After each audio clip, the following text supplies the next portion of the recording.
Have you ever felt like God was being unfair to you? I mean, you look around and you start looking at your friends and you're like, God, I know I'm doing better than that person. And yet you seem to be blessing them more with the very thing that I want for you to do in my life. Well, if you have ever felt that way, you are not alone. So in this video, I'm going to share with you a parable that addresses that frustration and explains it as well.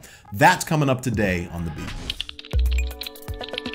Hey, my friend, welcome back to The Beat. My name is Alan Parr. Thank you so much for tuning in. If this is your first time here, it's a pleasure. If you want a free ebook, click the link in the description box below. If you enjoy this video, consider subscribing. Hit that little bell notification so you won't miss a beat. Okay, so it is Friday and we are starting a brand new series here on The Beat. We are going to be looking at the parables of Jesus Christ. We're going to be looking at them verse by verse. I cannot wait. I'm so excited about it. And today we're going to jump in and look at a very familiar parable in the book of Matthew, chapter 20. Now, we have so much to cover, so we're just going to jump right in. Now, before we actually get to Matthew chapter 20, it is important, it is imperative every single time you study a parable to go back and look at the context in terms of why Jesus told this parable, because Jesus didn't just go around telling stories because he was a good storyteller. There was often something in the context that lets you know why Jesus was telling this parable. So if you go back to chapter 19,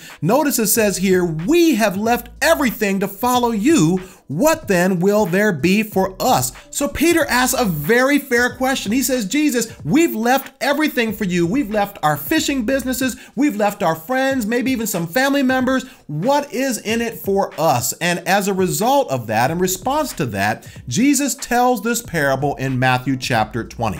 Beginning in verse 1, it says this, for the kingdom of heaven is like. So let's stop right there. This verse lets us know that Jesus is describing in this parable what the kingdom of heaven is like. Let's keep going. It says here, and a landowner who went out early in the morning to hire workers for his vineyard. Let's stop right there again. So anytime you're studying a parable, it is important for you to be able to identify the characters and who they represent in the parable. And so in this parable, we have the landowner, and that represents God. As we go along, you'll see that to be true.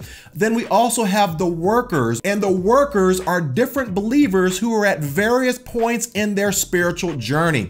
And then you also have the vineyard, and the vineyard represents the opportunity that we have in the kingdom to work for God. And then the final piece of information that is helpful is that in the Jewish culture, a typical workday extended from 6 a.m. all the way to 6 p.m. So this first group of workers was actually hired at the beginning of the day. Notice it says here, he agreed to pay them a denarius for that day and sent them into his vineyard. Now, there is a bit of culture here that really makes this parable make sense. In Jesus' day, there was something called the marketplace. And in the marketplace, you had a whole bunch of people that were just hanging out there every day because they were not able to secure work on a regular basis. So they were called daily workers. They were basically looking for someone to give them some work for that day. And then the next day they would come back and then they would look for work for that day. And so understand that these were people who could not secure regular work. They were desperate. Nobody wanted them. Nobody would hire them. And here comes along this landowner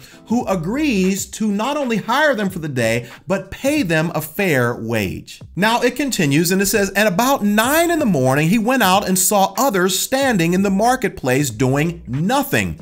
He told them, you also go and work in my vineyard and I will pay you whatever is right. So they went. Okay, so notice what's happening here. The more that the landowner goes out later in the day, these people are not agreeing to work for the landowner for any specific amount. They just trust that the landowner is going to be fair. They just say, hey man, we're glad that you chose us anyway because we didn't have anything else to do. So we're going to go and work for you and trust that you're going to be fair. So to make a long story short, the landowner goes out at 9 a.m. Then he goes out and chooses some more workers at 12. And then he goes out and chooses some more workers at 3 o'clock. And then to the surprise, and every parable has a surprise for the most part, at 5 o'clock, when there's only 1 hour left in the day, the landowner goes out and chooses some people to work for him. Now, this is very interesting because the landowner knows that he is not going to get much production out of these fellas, because by the time they travel from the marketplace to the vineyard,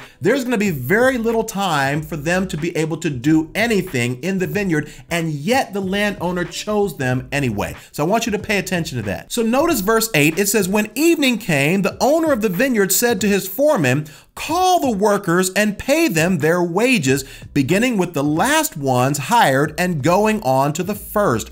The workers who were hired about 5 in the afternoon came, and each received a denarius.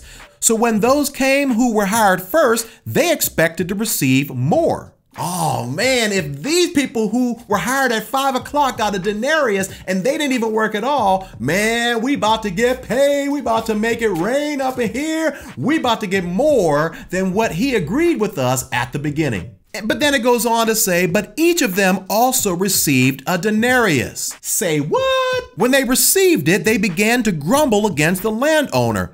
These who were hired last worked only 1 hour, they said, and you have made them equal to us who have borne the burden of the work and the heat of the day. So we have two problems here. First of all, these people who didn't hardly do anything and came to work at 5 o'clock when the day ended at 6, not only did they get the same that we did, but they also got paid first, and we get paid the same as them? Something is wrong here. This is unfair. My friend, this is the point of the entire parable. Have you ever been in that place where you've said, God, this isn't fair. I've saved myself for you. I have been pure, and yet this other person comes into church and I know they've been getting around and doing whatever, and they seem to get married before I do. God, this isn't fair. Or God, I've been tithing. I've been giving to you faithfully for years, and here I am struggling to make ends meet. I'm even possibly unemployed, and yet this other person doesn't give anything and they just got saved, and yet you just blowing them up and now they have a promotion at their job. Or God, you know what? I post a whole bunch of things on social media,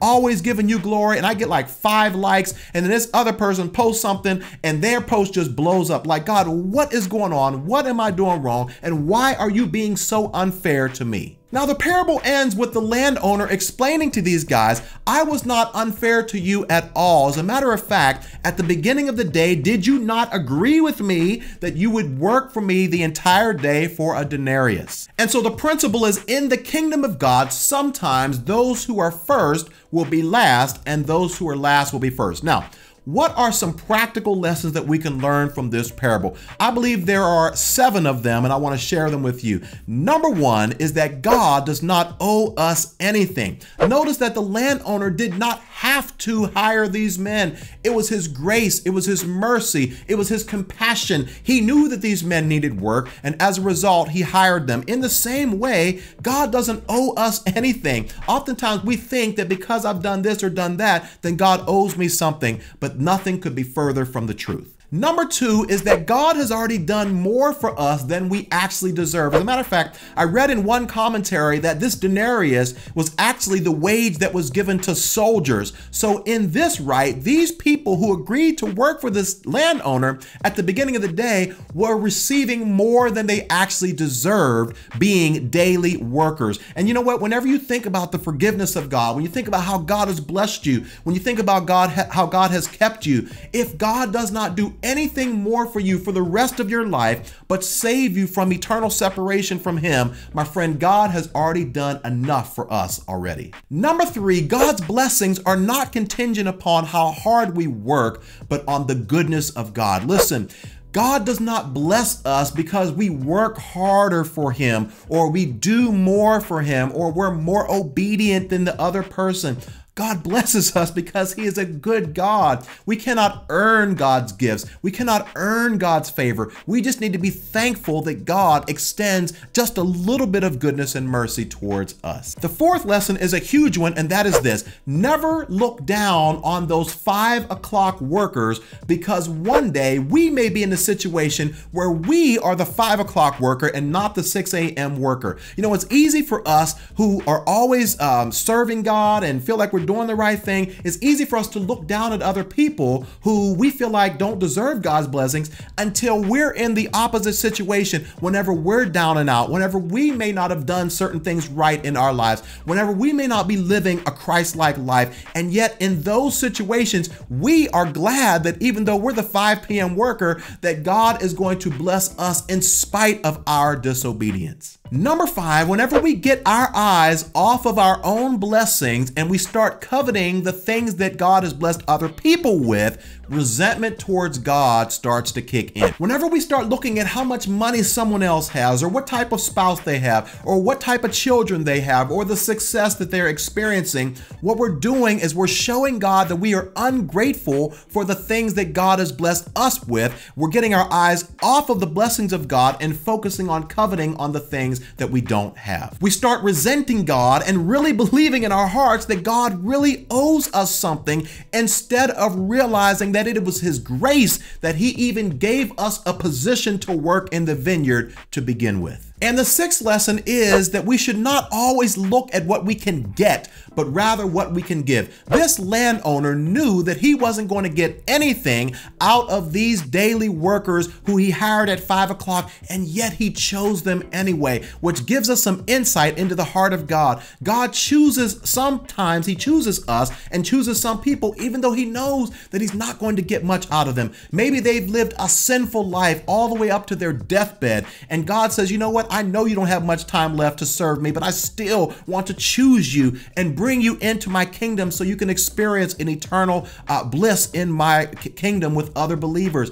This sets an example for us to follow, that life is not always about what we can get, but sometimes it's more about what we can give. And the 7th and final lesson is that if you've been saved for a very long time, don't look down upon people who God has just saved, but rather thank God that he's given you more time to accumulate heavenly blessings and heavenly rewards. You know, the Bible is very clear that even though things on earth may not be fair, whenever we get to heaven, God is going to balance all the scales out, and we are going to get the just reward for our work here on earth. So my friend, if you have ever compared yourself to someone else and you feel like God has been unfair, I hope that this video was an encouragement to you and explains exactly what we should do and how we should posture ourselves whenever we start thinking about that. Hey, I am so excited to continue this series on Fridays as we dig into the parables of Christ. This is just parable number 1. I want to encourage you to stay tuned. If you found this video helpful in any way, feel free to share it with a friend.